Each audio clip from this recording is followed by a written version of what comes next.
So last week we were on vacation. We went up to Tahoe. We go to North Lake Tahoe, which is where my family tends to spend their time when we're away from our main house. And one of the things that we do when we're on vacation, there's this little ice cream shop that is in a town called Kings Beach, far north shore of Lake Tahoe. And it's an awesome place, like this red building. They play this old time music. They've got all these games for kids, and they've got excellent espresso chip ice cream. And ice cream isn't something that I'll dive into very often, but when I do, it's usually espresso, coffee, and in this case, espresso and chocolate chips together.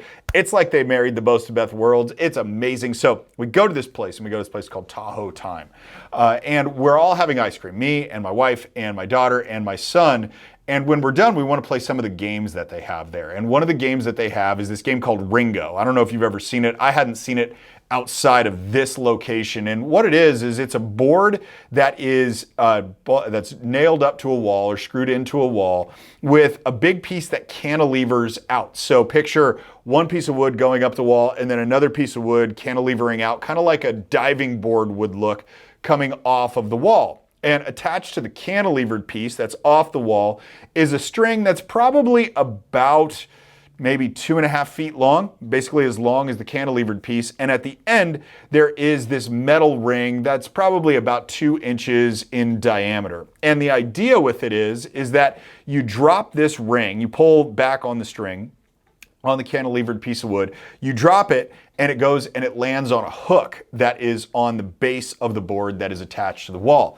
Now you can imagine that this is kind of a fun game that you might play, but it's also a little bit difficult to figure out what the game really, how to make the game work, because it's about geometry. You've got to figure out exactly how much speed the ring needs to have at the angle that it needs to attack in order to land on this hook that's at the bottom. And so my son thinks he figures it out.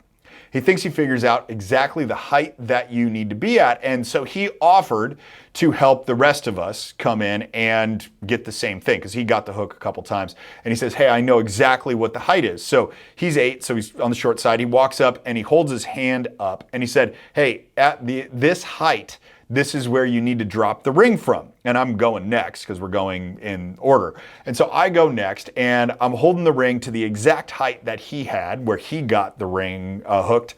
And I drop it from that and it hits the ring and bounces back off. Doesn't get on the hook.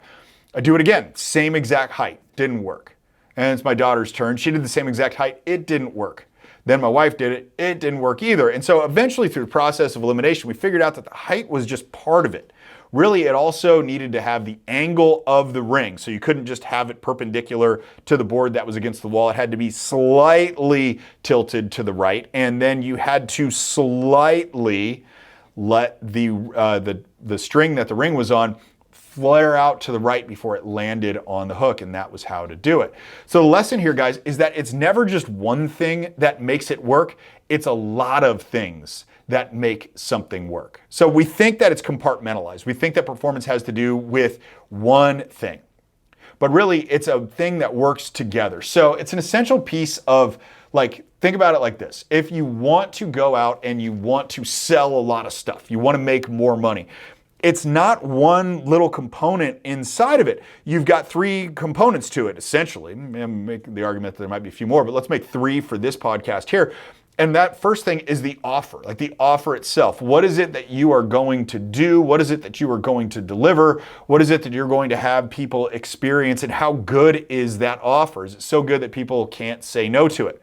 Well, let's say that you had an offer that was so good people felt stupid for telling you no, but you don't know how to market. So nobody hears about it. You don't have the ability to create stories, to create content, to create some type of compelling message that brings people in to see your offer.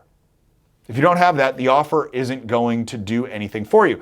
But let's say that you had the offer and you had the marketing, but you didn't know how to sell. You didn't have the basic concepts down of what the conversations go down like when it comes to selling something that you've got. And I don't care if it's a product, service, or an experience, there are different types of sales conversations that goes into whatever it is you're selling. You have to have all 3 of those pieces in order to make money. You can't just have one. You can't have an amazing offer, but no ability to communicate it and no ability to sell it. You can't be an amazing salesperson with shitty offers and shitty marketing. It just won't work. Now, we can make the argument here that there's a fourth piece in this when it comes to making money, which is fulfillment, because if you don't have an amazing customer experience, once you've got the offer down, once you've got the marketing down, once you know how to sell it, if you can't fulfill and have an amazing customer experience, none of those other things matter because they're not going to be happy with you. You're going to have negative word of mouth. You're not going to have resales, and all this stuff is going to go down. If you just have one of those, it's not going to work. But this is also true, not just from bringing in new clients, this is totally true from an operational perspective too. You don't get to just have one thing. You can't have just great people. Look at this from an organizational standpoint. I hear this so often, and I used to think this way too, which was, hey, I just need the best people. I'm gonna go out and hire the best people and then everything is going to work. But you can't just have great people because it's going to produce a chaotic result. The chaotic result that's going to happen is because even when you've got good people, even when you've got great people, the result is variable. I remember my brother-in-law telling me about this. So he was chief marketing officer for companies that were going public. He would take tech companies in Silicon Valley and he would go in there when they were going public, and he would have people reporting to him that were making like $250,000 a year. And I remember having some conversations with him about how it was hard to get those people even to do what you needed them to do. So it's not about the great people, because in theory, you'd have to be a great employee in order for somebody to be willing to pay you $250,000 a year to do your job. But even then, you get a chaotic result. You can't have that. What you need is you need great systems, you need great processes, and even more than that, you need great optics. Optics is something that almost everybody in business overlooks. I hear people say, I didn't get into business to do that. And it's like, that's exactly what business is. Business is optics. But you need to have all of those things. Having great people is great. Don't get me wrong on that. I'm not making an argument against hiring really good people. What I am making an argument against is that that is not the only thing that you need in order to be successful. You have to have great people in there, but the systems and the processes are going to reduce your reliance on those people. That's a critical piece, because the more you rely on people, the more the people control your business, control your outcome. When in reality, you can have a system and a process that less educated people, less experienced people can execute, and you are going to be better off as the entrepreneur when you've got the systems and the processes in place. Now, a question about this thing is, what happens if something isn't working? We try to market, we try to sell, we try to operate. We know something's broken. Like, what do we do if something isn't working? Because we know that it's not just one piece. So it's not like we can look at it and say like, hey, our marketing sucks and that's why this isn't working. We can't look at it and say like, oh, our processes suck and that's why we're not retaining customers, we're not retaining employees. There's multiple things that make something work. There's also multiple things that make something not work. So if something isn't working, there's two different tests that you can run. One is a macro test and the other is a micro test. And a micro test is usually where I start. And that could be something as simple as, let's say it's a marketing thing, that could be something as testing a different video with the same copy, same headline, same everything except for a different video. That's a micro test to figure out what's going on with that. Or if it's in operations, you can test one variable in your customer service scripts. So you've got a call center, people call in, customers. You can test one thing inside of that and you can see how your net promoter score increases based on that, assuming that you're running on an NPS when you're operating your business, which I highly recommend that you do because it's an easy measurable way to figure out how satisfied your customers actually are with you. So that's a micro test.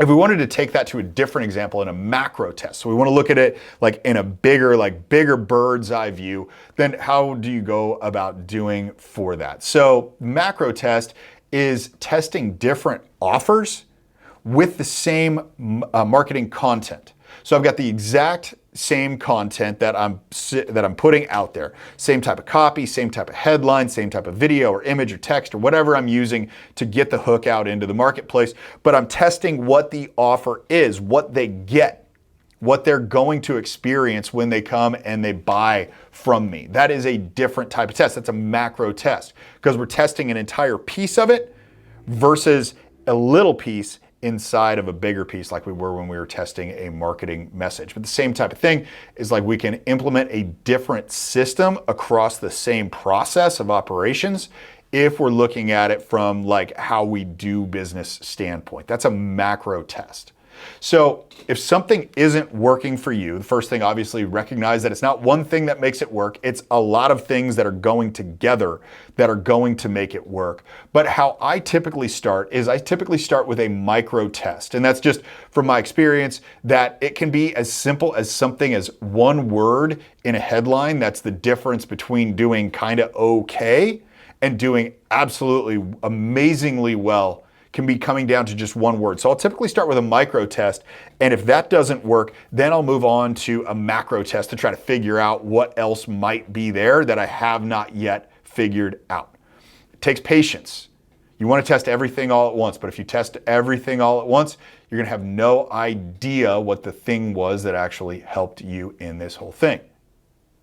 So when it comes to what you need to do, like what I want you to do as a chance of listening to this message, watching this message, however you're consuming this content. If you're not testing, I want you to start. I want you to start testing. Testing, even if you're doing well right now, by whatever definition you have for doing well, start testing. Start testing your marketing. Start testing your operations. Start testing your optics. Start looking at all of the things, because you can't stay stagnant. If you're not testing and trying to make one better than you currently are, you're in a stagnant place, which means the marketplace is outpacing you. And when the marketplace outpaces you, that is not the spot you want to be, especially right now with inflation, supply chain, shortage of workforce. You've got to be outpacing the market, so go do it.